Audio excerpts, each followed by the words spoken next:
everybody. Welcome back. Welcome back. It's another week with your girl, the Killa Konvos podcast. Hello, everybody. Thank you for tuning in once again. So please follow me on Instagram at the Killa Konvos podcast. If you don't already, subscribe to the channel on YouTube, the Killa Konvos podcast, for like new episodes every Wednesday, 5 p.m. on YouTube, 5 a.m. on all audio streaming platforms. So wherever you like to listen to podcasts, Google, Spotify, Apple, Anchor. Yes. I'm there. So, you know. And even on some platforms that I don't even know about, I'm probably there too. So, check me out, y'all. So, we are here once again. It's the holidays. Oh my God, it's the holidays. Yeah, it is. You have anything planned for Thanksgiving? You know. What you doing for Thanksgiving? Miss Megan knees. Girl, my knees are on fire. Shout out to the engineer. Right, okay. with the little drops. Period. Okay, we live for the drops. So I just realized that next week is Thanksgiving, like 2 days ago. Life be busy. Life be lifing. I'm like, yo, what am I gonna do? I'm gonna cook a little something. I'm gonna have a couple friends over, but okay, Friendsgiving. Like, yeah, I had one last year and it was nice. So I'm like, I'll do it again. Okay. What about you? So my family, we got a haul this year. Okay. So it's a lot of us. We usually do it at grandma's house, but my dad was like, we're not about to have all these people at the house. Right. And, you know, the kitchen is a mess. People everywhere, kids everywhere. He's like, I'm not doing it. Right. So he got a haul. And so we about to turn that thing out, you know, have food. Well, that's cute. They got a haul. Shout out to black people in the haul. Okay. Right. But we all, like, we'll do it every other year. Like, whenever they feeling, you know, froggy, they'll get a haul or whatever. And so, yeah, because it's a lot of us. And then family friends come, they bring their families and their kids. And so it's a lot. So I'm super, super excited for Thanksgiving because I'm going to take off and like, it's just going to be a long break. Oh, same. Oh my gosh, I can't wait. So excited. I can't wait. How long are you going to take off? From Tuesday, we don't work on Thanksgiving. Thanksgiving's on Friday. Okay. So I'm going to be off from Tuesday to Wednesday and then, you know, have the whole weekend. That's dope. So, yeah. Shout out to the holidays. Shout out to the holidays. Shout out to the holidays. Shout out to the holidays. Ooh, yeah. And yeah, so even though we are in the holiday spirit and like, you know, it's happy and all that kind of stuff, I did want to acknowledge the passing of our young Dolph. Who, me? Move forward or move my phone? Like over here? Perfect. Okay. Sorry about that. R.I.P. I like that phone case, the cow print. Thank you, Five Below. It's really cute. No free promo. We're gonna cut that part out. Yeah, cut that out. But R.I.P. young Dolph. Oh man. Oh my gosh. You know, I didn't know who that was. Yeah. So, but I saw it all over Instagram, and it's unfortunate. I think his whole shooting or whatever was on, like, recorded. It was? Was it? I know they posted, like, pictures. It's probably on camera because they have the shooters, like, they had them on camera and, like, the police posted it online. And so everybody was seeing, like, you know, the shooters. And so hopefully justice will come very, very soon. And it's unfortunate, that this happened. You know, he was a family man. He was a businessman, entrepreneur. We could learn a lot from him. And so, you know, his legacy will live on. And, oh, God. So sad. Oh, it's gosh, so sad. not Dolph. It's sad. If you went to the AUC, Spell House, Clark Atlanta, and, like, if you're a class of 2020 or like around that time, before that, Dolph made our college experience what it was. You know, we couldn't have, like, every event, you know, we were playing Preach, Get Paid, like, that was, you got to listen to it. So if you haven't heard, like, Young Dolph's, like, music I'm going to listen to it. You gotta listen to it because it was like the song we played at every college party. And so, he made our experience what it was. And so every time I listen to him, it's almost like I'm thinking about my college experience. And it was a special time. And, prayers out to his family. Yeah, it's so sad. Right before the holidays, It's always, I always feel huge sadness when people pass during the holidays because it's the holidays is a moment where you come together with your family. So I shot, prayers to and it won't be the his same wife for them and his because children. it's like, Never. Every holiday it will be the anniversary of his passing. So it's gonna be tough. Oh my my gosh. So, prayers to them. Prayers to them for sure. For sure. But, okay, so back to the show. Yes. Thank you guys. So we have a new special guest, of course. And today we're going to talk about Black women and coffee culture. Wow. Okay? That's what we're going to talk about. Because if you think so with coffee culture, when you think of coffee or like a coffee shop, what else are you thinking about but a white girl working at Starbucks, you know, working there for the summertime. Yeah. You thinking about Dunkin' Donuts. Yeah. What are you thinking about? You thinking about white folks when you mention coffee or when you think about coffee or a coffee shop. Yep. You think of a white neighborhood. Yep. But after this episode, you're going to start thinking about Fly because she's bringing color to the coffee industry. Man. So think about Boss Blends Yeah. After this episode today. So we want to talk a little bit about coffee and your entrepreneurship journey and how you got there and all that kind of stuff. But first, introduce yourself. Who are you? You know. Why am I nervous?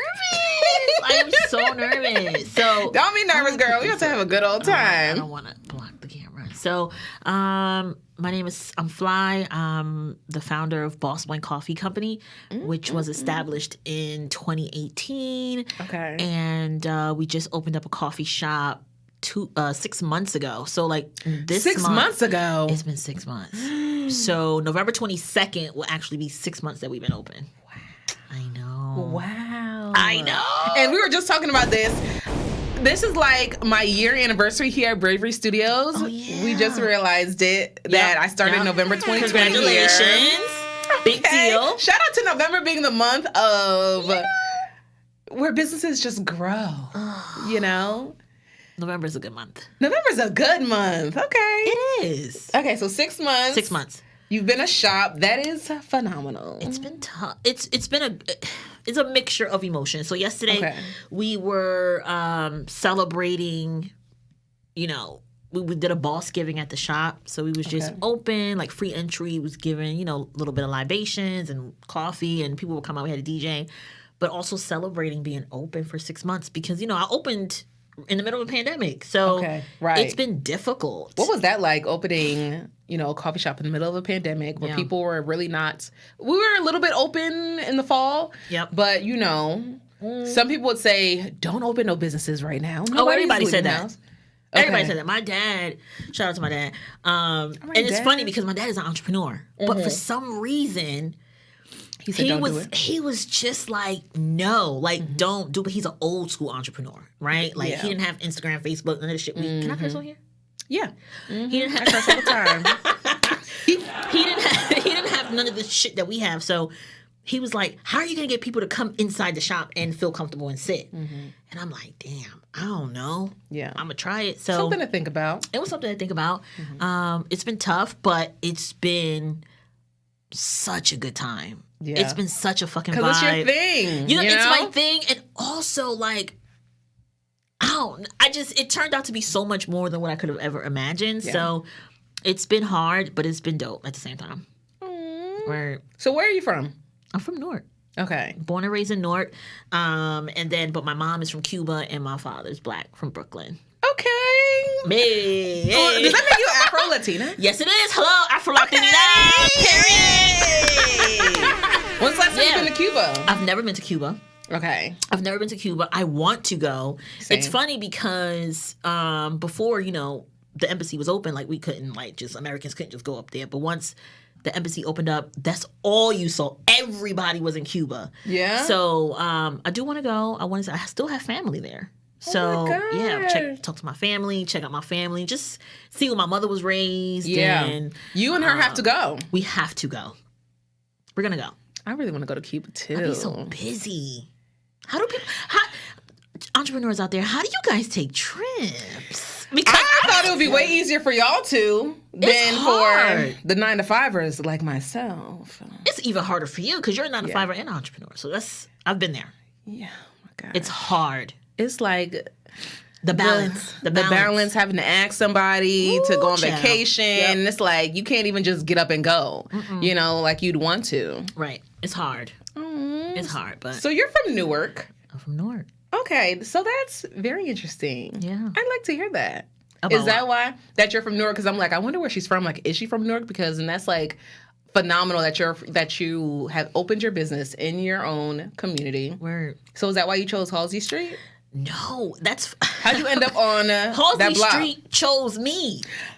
Because so when I was thinking about opening up the cafe, I've been thinking about this cafe for about at least 7 years. I've worked all my life. I worked retail all my life. Different. I worked at H&M for 10 years. I did so much. Right? Really? Yeah. And then I worked at Target for a little bit. Retail, just retail background. And when I was thinking about opening the shop, I'm gonna be real. I never thought about opening up a shop in Newark, and I tell you why. I love New York. I love Brooklyn. Okay. So I understand that Brooklyn's a cool it gives place. You that vibe, you know? So I was like, yo, I'm gonna open up a coffee shop in Brooklyn. So I even have it on my YouTube channel where I'm looking like 2018, 2019, I'm vlogging, going to different empty spaces. But quickly realized that, yeah, that's not gonna happen. I mean, $10,000 rent, $15,000 rent, $20,000 rent. I don't know how they do it out there. I don't know how they do it out there. So it wasn't until one of my homegirls, Jasmine, from Black Women Creative Network, hit me up, and she was like, girl. "Yo, that's my shout out to Jasmine." She'll probably catch the replay, but she told me it was like right before the pandemic hit. She was like, "Fly, why don't you open up a shop in Newark? That's where you from." And I'm like, you're right. You know? Yeah. And so I had that on the back of my mind. But when I opened the shop, that wasn't when I was supposed to write the plans that we have. It was like, all right, I'm gonna open a shop Q4 of 2021 or maybe Q1 of 2022. Okay. But it was just, I was just out looking for spaces, and I remember I was just walking around downtown Newark, and I bumped into a realtor. I had no realtor. I didn't make no appointments. I just bumped into a realtor named Melvin, and he was like, "Oh, what are you doing?" And it was me and my mom, and we was on Halsey Street. And I'm like, "Oh, I'm just looking to see if there's anything for rent." And he was like, "Oh, you looking for me?" And I'm like, "Who are you?" And he was like, "I'm a realtor." I'm like, "What?" Ciao. And the rest is history. Oh my gosh. Crazy. Oh my gosh. Was Halsey Street, did it look like what it looked like now? When I was growing up? Well, no, when you were on the block, like, you know, looking for empty spaces and everything, did it seem like, oh, wow, this is going to be, because that's a beautiful block. Yeah, I think it's beautiful. Yeah. When I was looking, I was actually shocked because I haven't been downtown Newark for so long. Okay. I moved to South Brunswick in 2018. Okay. So I haven't really been in Newark. I would just go back and forth to the city, doing things for coffee and stuff like that. So when I was on Halsey, I was actually shocked of how much it changed, because growing up in Newark, It didn't look like that. It didn't look like that. Yeah. I can imagine. I was just seeing I was like, yo, where am I? I felt like I was in Brooklyn. Yeah. But as I started to like really get into because it's called Halsey Village. I didn't know that. Didn't know that. Hello, Newark is real fancy. So I'm like, okay. And that's when I started to see like the culture and the arts and everything that's happening. And it's I was like, wow, I can't believe this is happening down here. And I was like, yeah, okay. I think I'm gonna take the spot. Oh my gosh. And you did it. I did it. 6 months ago. Yeah. 6 months ago next Tuesday. Next Tuesday, the 22nd. Wow. We opened up. It's crazy because my grand opening or soft opening was May 22nd. And I quit my retail job May 22nd, 2020 in the middle of the pandemic. What was that like? You know, was it hard for you to quit my job? Yeah. Yeah, I was. Like, were you scared? Like, oh my God, what if this thing doesn't work out? What if the coffee shop doesn't work out? Man. And that's the thing, I quit before even opening the shop. So I found the shop in March. I quit in May. I quit May 2020. Okay. From my retail job. Okay. And I found the coffee shop March 2021. Okay. Oh, sorry about that. You see me? Shit. Can't take me nowhere. Goddamn. So, it's all good, sis. So, you know, I quit my job, and it was the middle of the pandemic. Man, shit was going on just to, have 3 children. So, like, school, virtual, no sitter. It was a lot. So when I quit, I'm like, all right. So, and it was funny because I was just going through this whole, like, spiritual journey type shit. And I remember we were able to take 2 weeks off from the pandemic when it first hit, just to like, get ourselves together and get tested and all this bullshit. So I took the 2 weeks paid. Okay. But during those 2 weeks, I noticed I started going really hard with Boss Blend Online, because that's how I started selling coffee online in 2018. So I'm like, all right, so it was 2020. Shit was booming, and it clicked. I'm like, yo, everybody's buying coffee because they're home. Yeah. Yeah. So I'm like, either people are buying a lot of things online. Let me tell you.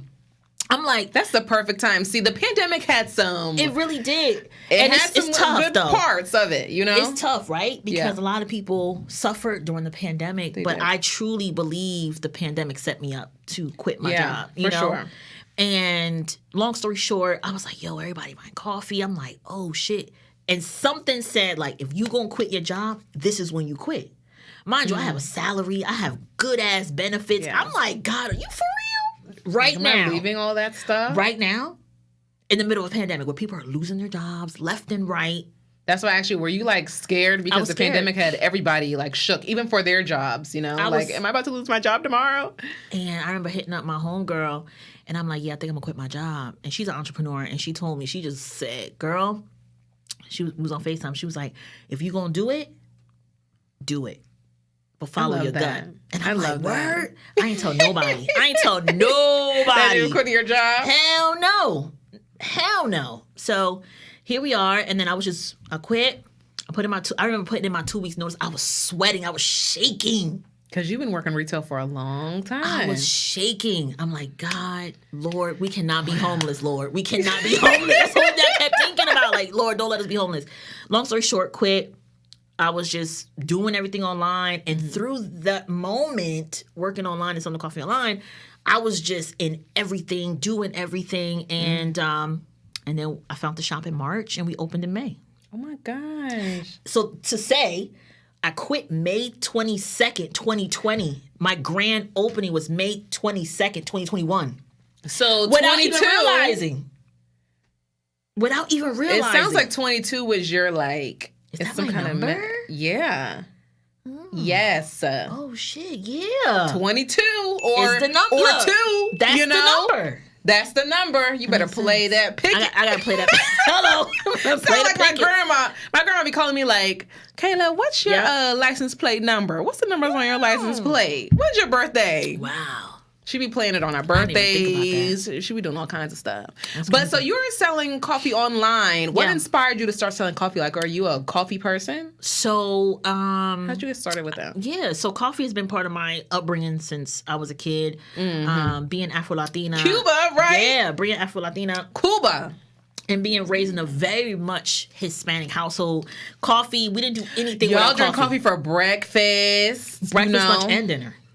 Breakfast, lunch, and dinner. So I see it now. And then I'm just like, as I got older and I was working and always in New York and going to these different cafes, I'm like, there wasn't much Black representation in the coffee world, on a big micro scale, and also on a small micro or macro. And I was like, damn, maybe I should like launch a coffee brand. But I'm like, how the hell am I supposed to do that? I don't know nothing about where to get the coffee from. I was just a consumer of it. Right. So I just started doing research, and I was like, oh shit, I can actually order green coffee beans and learn how to roast them.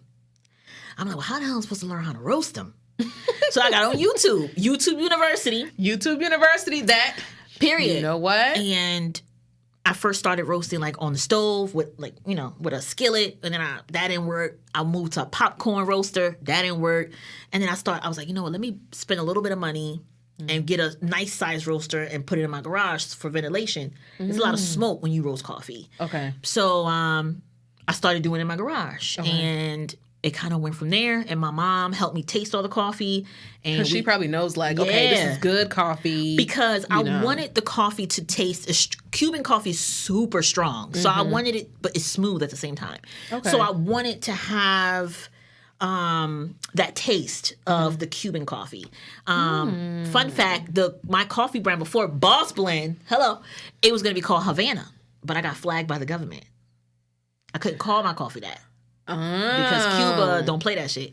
So I got flagged by the government. I couldn't call all this stuff. So I had to change everything around. Interesting. And then we launched. So, but it's funny because I was building an audience online. When I launched a coffee brand, it made sense because all I did was drink coffee. I used to do my stories drinking coffee. I used to be in the coffee shop. So it made sense because it went with my lifestyle. Okay. So when we launched December 1st, 2018, I made $1,000 the first day selling coffee online. The first day? The first day. I'm like, how the fuck? I'm in the wrong business. We're in the wrong business, Marvin. Yeah, and it was the most ugliest packaging. I created my labels on Canva. Well, Canva, but you got to start where you are. You have to start where you are. You must. So, and it just grew from there. So December 1st, 2018 will be 3 years in business for Boss Blend Coffee. Oh my gosh. Yeah. Shout out to Boss Blend Coffee for the growth. What is one word you would use to describe like your journey? Like the Boss Blend journey from when you were selling it online to now. Like what is one word? Spiritual. That can describe it. Really? It's been very, very spiritual. You have to believe in yourself a lot. You have to believe in yourself so much. And it's so hard because in the journey of believing in yourself, you are unlearning so much shit that you've learned. And I've learned so much about myself. I've learned so much about myself. And it's been super spiritual. Me and my homegirl say it all the time. Entrepreneurship is spiritual as fuck. Oh, yeah.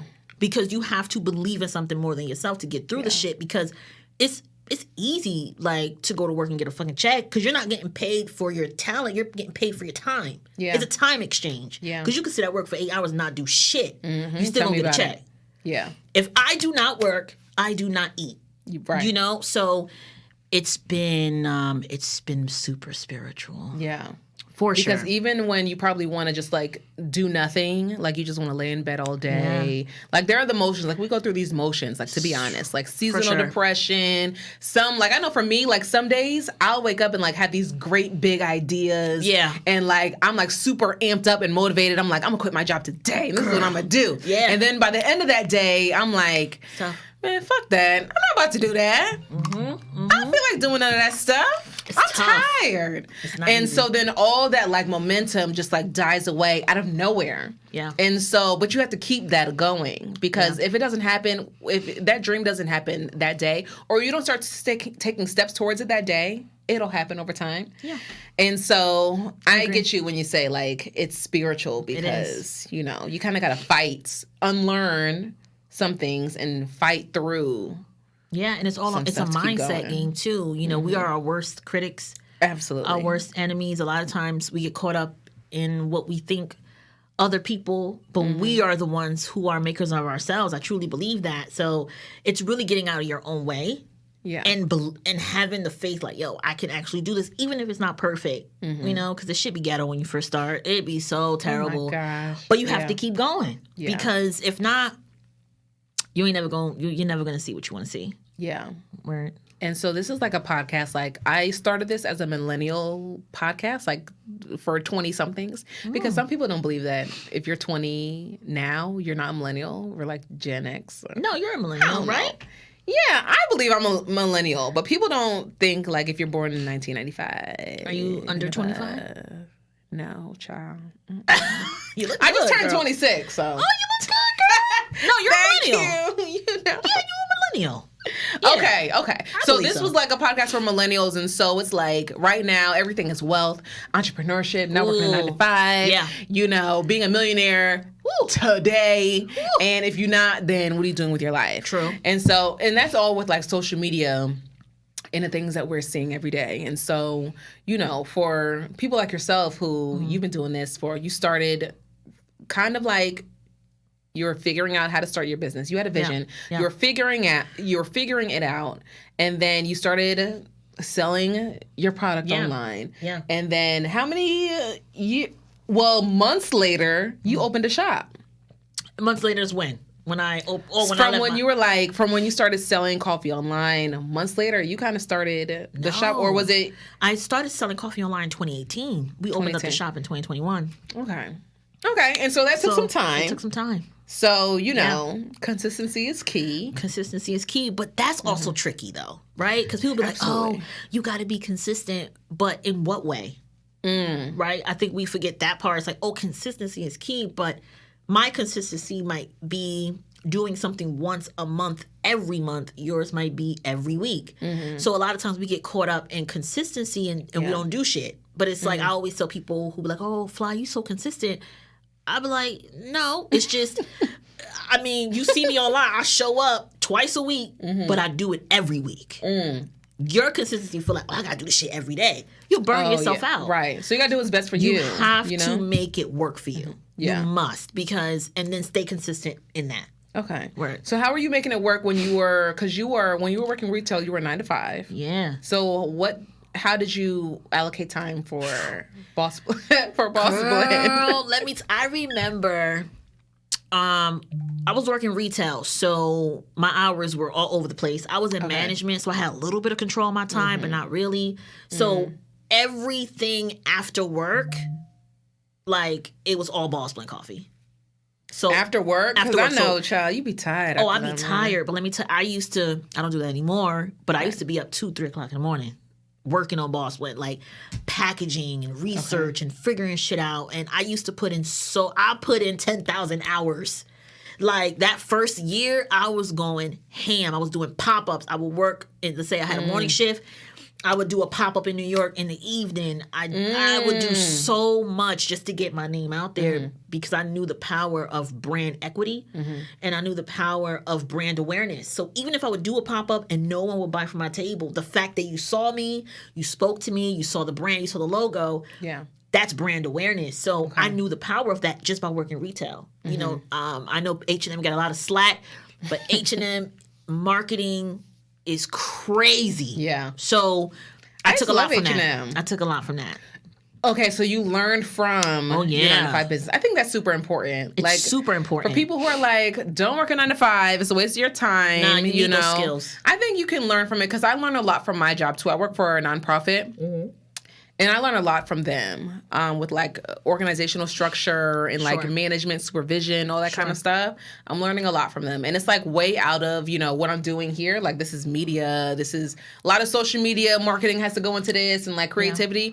But I do learn a lot from my job. And I think that's super important too. And even when I worked at a restaurant, I learned from them also. 100%. I think the new generation coming up behind us, like, my children, dumb people, they don't, I think it's dope that they're like, what, fuck a job? I ain't working no job. I could be on TikTok and go viral, and that's dope. Yeah. However, there's so many important skills that you learn when you're working for big corporations, even though it could suck a lot of the time. But if you are being aware and you're paying attention. Yeah, you got to pay attention. You have to pay attention, especially if your goal is to be an entrepreneur. There's so much you can learn from working at a restaurant. There's so much you can learn from working retail, from just dealing with people, because entrepreneurship is a people's game. Yeah. If you don't know how to work with people, you see it. How many small businesses we shop at and it's fucking a mess. Right. Wow. The main thing we like to talk about is customer service. Girl, I'm not going back there. I can't support Black businesses because their customer service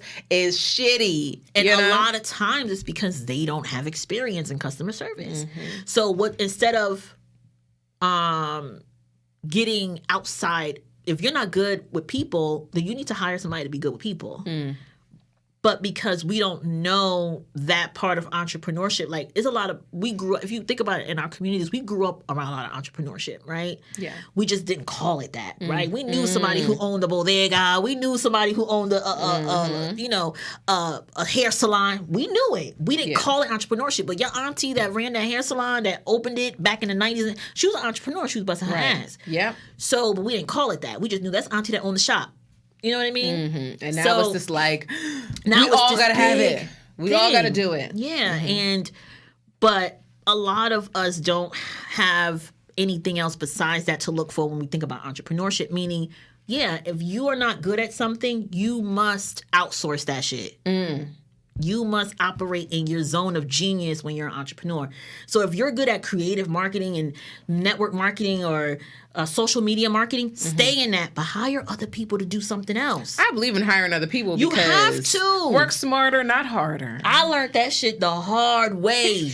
Let me tell you right now. God damn it. So now you're out, like, is that what you do now? Like, you're into hiring people to do everything that you're not good I'm still at? learning that. I'm still learning that because it's hard to trust people, and it's hard. You know, I've worked especially in retail. with your business. I know people be stealing. I worked retail for many years. People steal. They sure do. Okay. Whether it's company time or money out the register, people steal. Okay? Yeah. So it's just hard, but it's something that we got to get into doing because you can't go far by yourself. You need a team. Period. Yeah. I believe in that for sure. I hear you on that one. Yeah. What's this question I was about to ask you? What barriers do you feel like there are in, for Black people in this industry? Like, if you want to get into coffee as a Black person, what barriers exist there? It's a few. For me, when I was getting into coffee, it was more so. There's a lot of gatekeepers in the industry. It's a multi-billion-dollar industry. Yeah. It's white male dominated, even though coffee is a very Black thing, right? Exactly. So it's a lot of gatekeepers. And when you go, I know for me, when I was going to see, all right, how do I, just emailing people, I want to know more about where to get green beans from. No answer. My name, I go by Fly, but my name is Kalisha. So it's very Black. Yeah. You know what I mean? So they're like, who knows this girl? They see Kalisha Brown. Girl. 1990 like, at Gmail. What? Hell no. They're like, who the hell is this girl? So it's those type of, or they tell you just enough. They don't tell you like, okay, well, this is where you can source. This is how you get in contact with farms. Because once you start in any industry, right? There's not enough Black women in any industry. Yeah.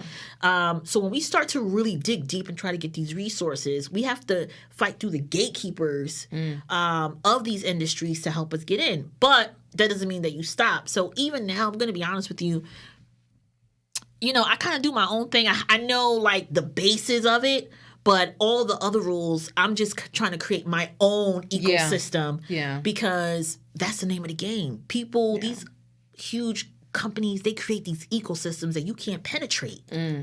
So it's like, am I going to waste fucking time trying to penetrate what Starbucks got going on, what Dunkin' Donuts got going on, or am I going to just watch what they do, analyze them? Because let me tell you, success leaves fucking evidence.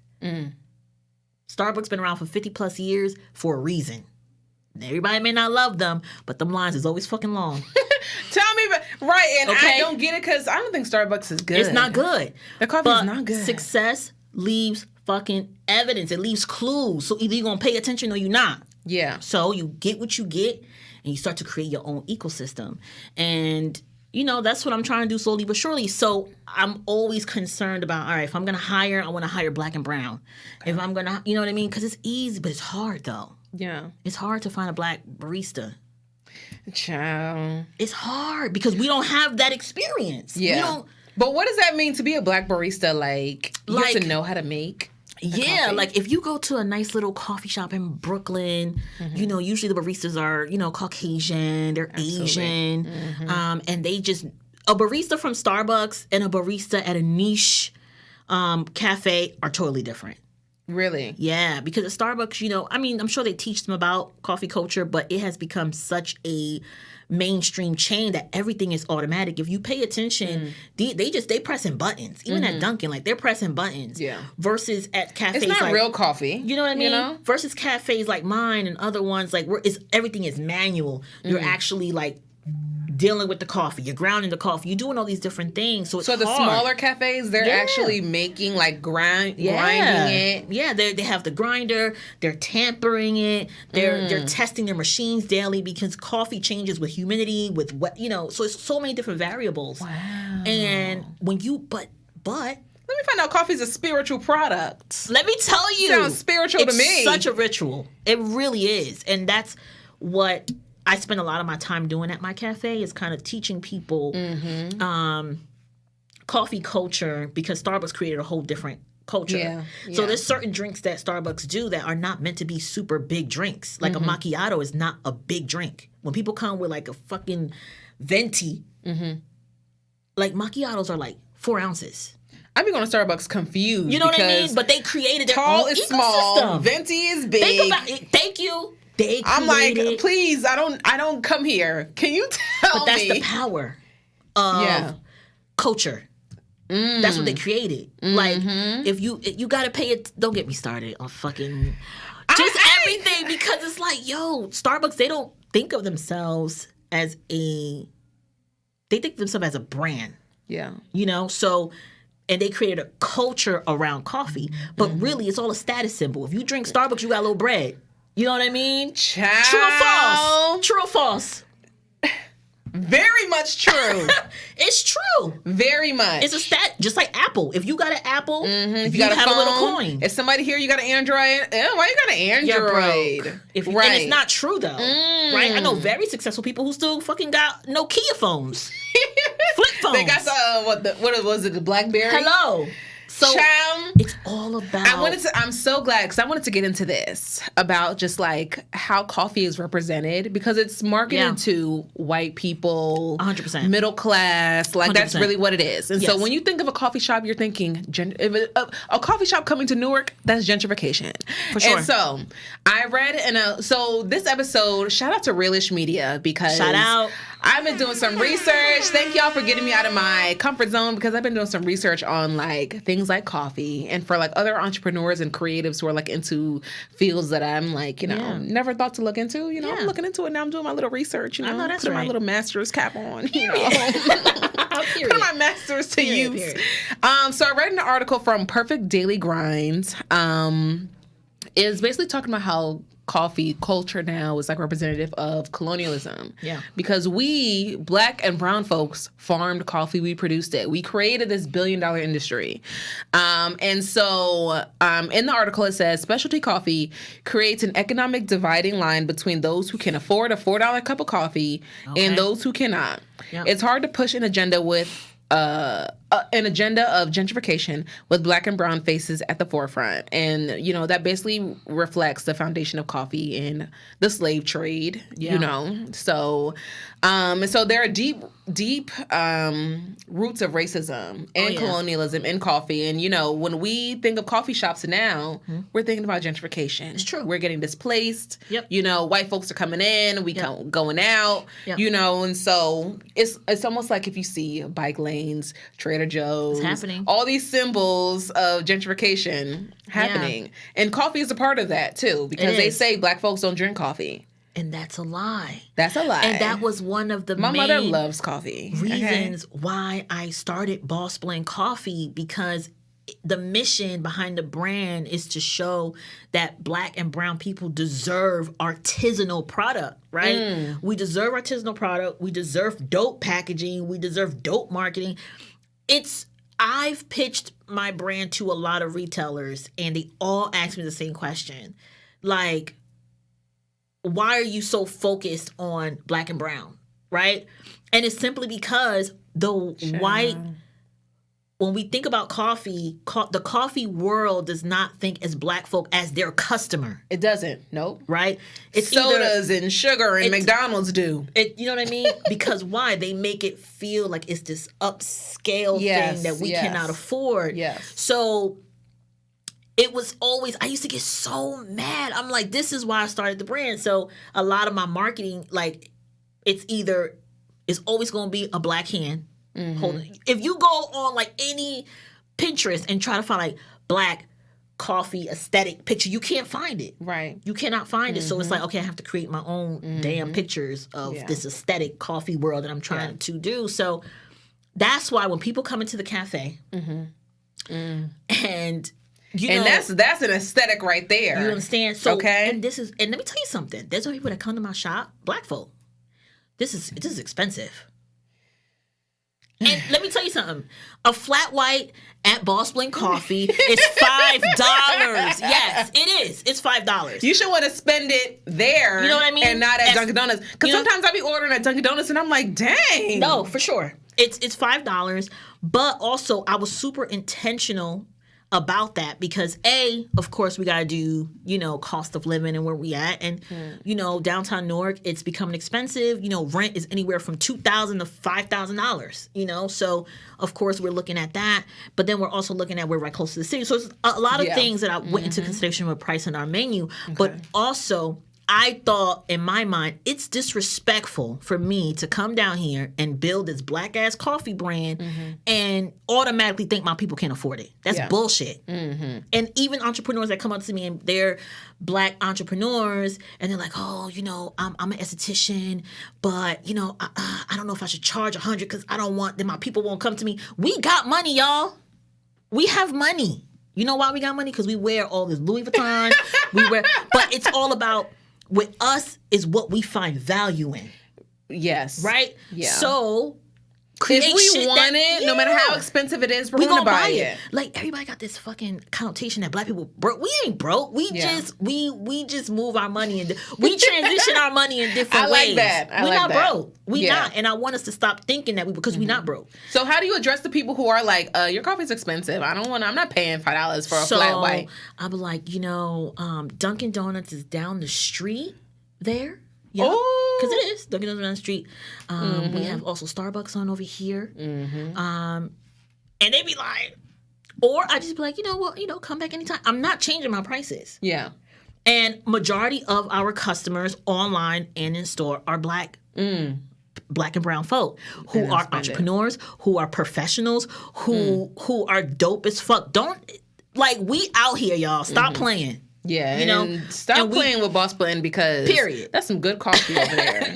And we deserve a dope atmosphere. We deserve great music. We deserve great coffee. We deserve great conversation. We deserve all of that. And healthy. And I feel health is wealth when I go in there and get my little, Yeah, it's interesting. And a lot of cafes, black-owned coffee shops, which is not many, but we should be part of the coffee culture. Why not? Yeah. Black people drink coffee, a lot of it. We do. And you don't understand how often I think of Boss Blend. I don't work in the office on Fridays. And so when I'm like home on Friday, I'm like, I'm going to Boss Blend today because I'm gonna do my work over there because it just looks good and I feel good in there. And I forgot what I got, but it was like it was the iced coffee with hazelnut, and I just be thinking about that coffee. And I'm like, that is so good. Because it actually tastes like hazelnut, like a nutty kind of taste. And I'm like, ooh, I can't stop thinking about Boss Blend. And we deserve to be in cafes where we feel welcomed. Exactly. Because I spent many, many years going to different cafes throughout the city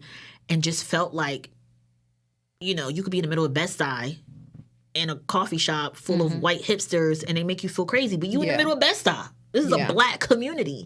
So I was like, when I get the coffee shop, I want black people to walk through here with their whole selves, regardless of sexuality, of how you identify, of what you do. And just know, I'm here. This is my space. It's safe. And I'm going to get great customer service. And I'm going to get a great product. Absolutely. Period. Realish Media and I met at Boss Blend to plan out this whole, creative I remember that. series.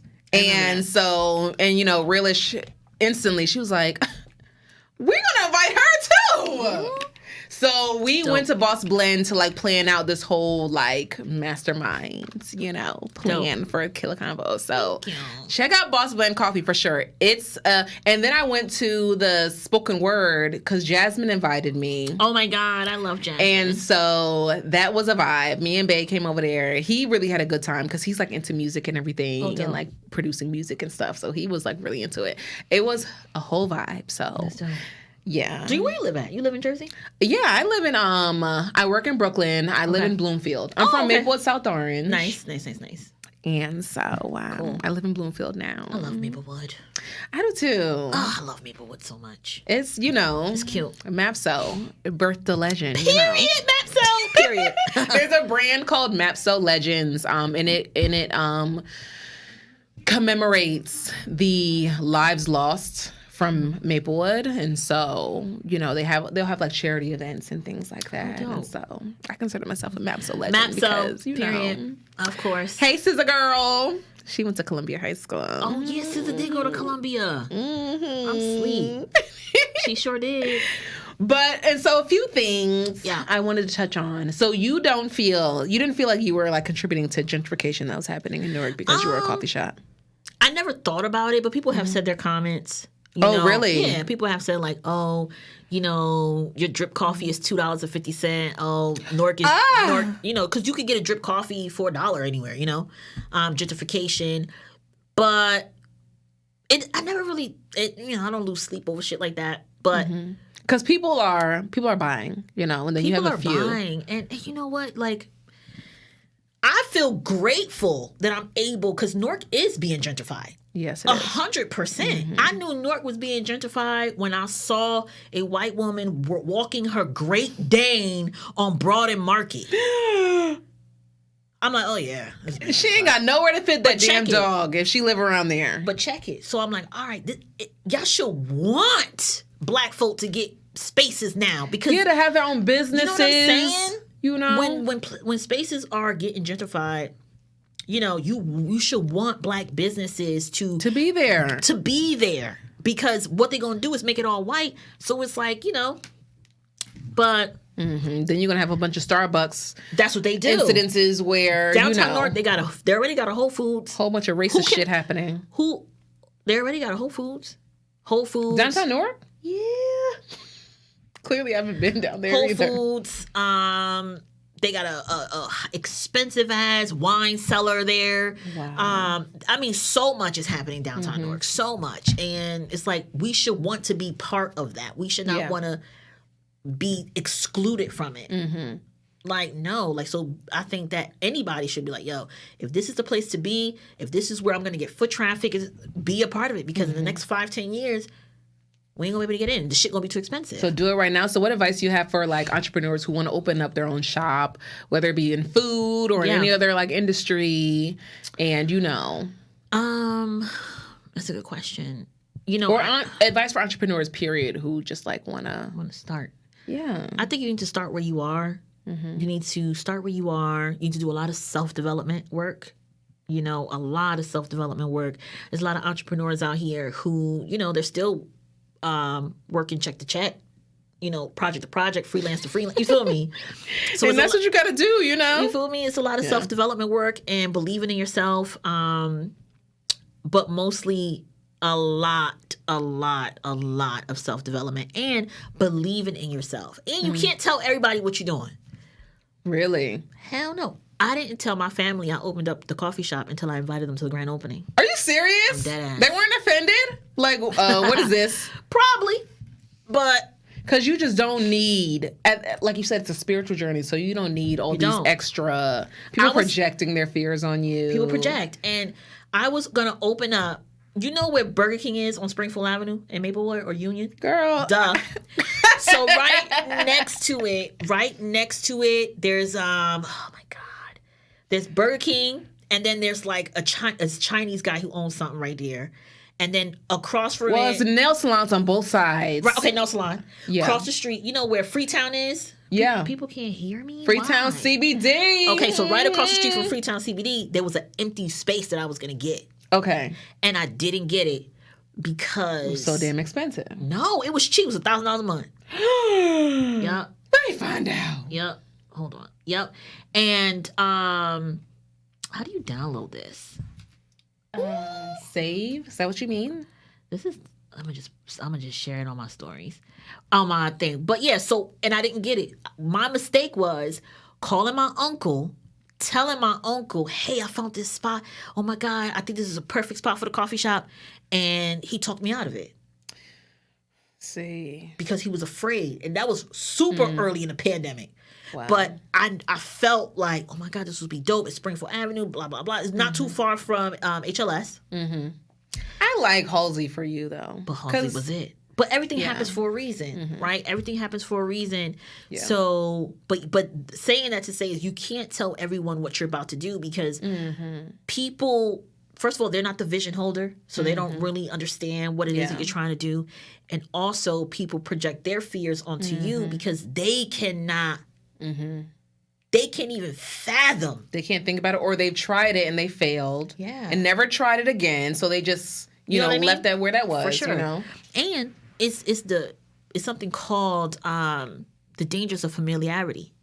Mm-hmm. People who know you, family, friends, family and friends that know you, and know what you've been through, the struggles you've been through, rather you was bad with money, rather you couldn't keep a job, rather whatever. They can't even believe that you're the same person talking about you're going to open up a business when to them, they're like, girl, you couldn't even pay your rent 3 years ago. Is the dangers of familiarity. Mm-hmm. But they don't know all the self-development and all the things that you've been through within those last 3 years. And that was my story, right? And what you learned. Yeah, I've been through mad shit. Yeah. And my family couldn't, I was the black sheep. Like, I didn't finish high school. I didn't go to college. Mm-hmm. So how are you about to open up? Like, you can't do this. You can't. You don't got time for that. I saw a tweet that was like generational trauma and generational curses are far beyond like relationships and like abuse and trauma. It's like money, how you handle money. For sure. And like, finances, all that kind of stuff. So generational trauma is about like emotional health and well-being and whether you want to go to therapy or not. And just, it's more than just relationships and abuse and like, physical. It's like, it's how you handle money and it's so much. All that kind of stuff. Yeah. So I would say anybody who wants to start something or start a business, it's so intimate. It's such a journey. Yeah. You have to keep it to yourself and you have to nurture it and build it. Yeah. Because people people are dream killers. Yeah. Because of their own fears. So start where you are, build, put in your 10,000 plus hours. And honestly, until you reach 10 years in entrepreneurship, you're still considered a baby entrepreneur. So gosh, there's so much time. It's so much time. But what is time really though? Ooh. Don't get me started. Don't get me started. What is time? Let me find out. We just started like an hour into this dang convo. Yo, it's called Konvo. It's called Killa Konvos for a reason. Okay. So in this last minute, I want you to tell us. Are we done? We are done, girl. Should I start doing this for 2 hours? Do we need to go 2 hours now? We need to go 2 hours. Yeah, an hour is not enough. Yeah, it's 2 not. hours for sure. Yeah, for sure. But I want you to tell us, what are your goals for Boss Blends, like the future of Boss Blends? Tell us, what are you thinking? For sure, the number one thing I want to do for Boss Blend is I want to open up multiple locations. Mm-hmm. For sure, 100%. Brooklyn, okay. Listen, I want to open up multiple locations. That's the goal. Build on what I'm building now because we're so new, right? We're so new. But have multiple locations. My goal is, at least 3 locations, 1 for each kid. Oh. Right? So I have 3 kids, so 1 for each kid. Love that. Oh.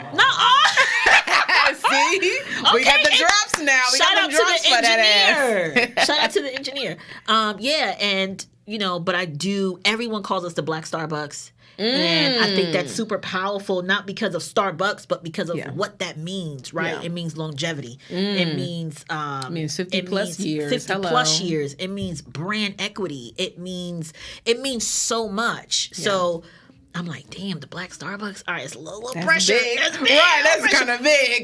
But that means I got to keep doing well in this thing. You have to keep doing well. And that's the beauty about entrepreneurship. Like your people, your customers, or your audience will tell you what they see for you. And it's like, how do you, they'll give you feedback on what needs improvement.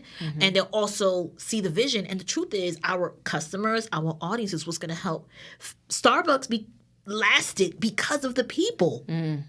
Yeah. Them lines are long. Y'all gotta keep them open. Y'all can say whatever y'all want. Y'all can talk all the shit y'all want. Y'all keep going to Starbucks. Yeah. Y'all keep paying $10 for a venti. For that burnt ass You're coffee. Gonna keep them going. It's okay, though. Okay. And that's the power of people behind brands, right? You keep bringing people to your show. Yeah. Your show's gonna keep growing. Period. I've never seen somebody do the same thing and get worse at it. Yeah. If you do shit. So as long as I keep doing this thing once a week. You keep going. Keep going. Consistency. Okay? Because what is time? It doesn't matter how long. Just keep going. Okay? Doesn't matter how long. Just all right. Keep going. Time is, it means nothing, really. Okay. Really. Just That's keep a relief, going. Nothing. And also, shout out to you, because I think working a 9-to-5 and being an entrepreneur is super, super hard. Oh, yeah. But I always tell people, who are entrepreneurs and work 9 to 5, like you're gonna get ahead quicker than someone who's a full-time entrepreneur. Why? Really? Absolutely. 100%. Tell me. When you're a full-time entrepreneur, you feel like you got all the time in the world. When you're working a 9 to 5 and building your... You ain't got no damn time. Right. When you're building... when you're working 9 to 5... When you're building your... Shout out to the engineer, man. I just can't. When you're working 9 to 5 and building your entrepreneurship or building your side hustle... Right? Shout out to my man. He like, your location style, because I'm sharing my location with him. I don't know where you at. He like, yo, you good? You good? I love you it. Good? She's in good hands. Trust me. You find pockets of time, and you execute quicker because you know you have to work in the morning, right? Ooh, so when you're working a 9 to 5 and you building a side hustle, you execute so fast because you know you have limited time. Yeah. Whatever that means, right? But when you're a full-time entrepreneur, you're like, oh, you know, I got 24 hours in a day. Ooh, and I never thought of it like that. Yo, I'm telling you. Yeah. And when I coach women, because I do coach women from time to time, and I always tell them, like, yo, don't get caught up in the hype of trying to quit your job. Because honestly, you are going to get further faster than Shorty who got 24 hours. Because you got your pockets of time and you just going in. That's how I was able to build Boss Blend, so quickly. Yeah.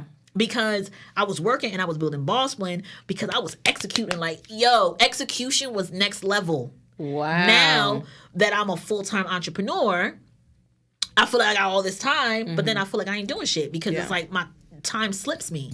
So now you got to get tighter with your schedule. You know what I mean? So don't rush, girl. Yeah. You ain't missing shit over here, child.